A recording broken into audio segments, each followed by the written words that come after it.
Hello, friends. Some of you may know that our director of music at St. Mark's, Michael Bloss, is engaged in a parallel series of videos to mine, in which he is performing brief organ works which are thematically linked to these themes that we encounter and meditate on in this holy season of Lent. He performs them not only on the organs in St. Mark's, but on organs around our region. And so if you haven't seen those, I commend them to you. They're available on our Facebook page and on the church's website too. But music reminds me of language, and particularly peculiar language. There's one that's peculiar to music, one that's peculiar to medicine, one that's peculiar to theology. I remember once years ago being at a discussion where several musician friends of mine were talking about a particular piece, and one of them said, "Oh, I love that moment where there's a triple suspension over the subdominant." The rest of us looked and said, "What?" If you don't know music, you don't know what that means, and it's hard sometimes to explain what these things mean.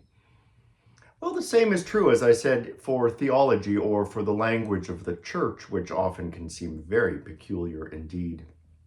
Yesterday was St. Patrick's Day. Tomorrow is the feast day of St. Joseph, and I'll talk about that tomorrow, which suggests that our calendar, our church calendar, is divided up into all kinds of saints' observances, and it is. But there isn't one necessarily on every day of the week. Sometimes it's just an empty day where nothing in particular is observed or celebrated. We call those ferial days.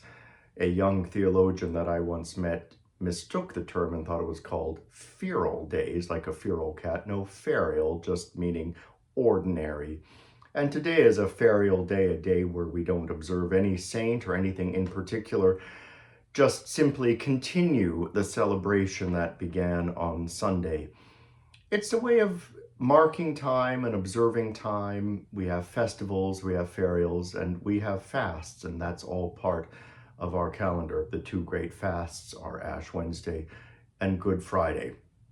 So it's a bit of peculiar language. Even the language of saints' days can be peculiar. But once you learn a little bit about it, you know that it's just a particular way of talking about a particular discipline or a particular way of organizing things.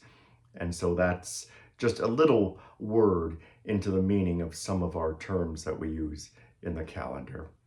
Have a happy ferial March 18th.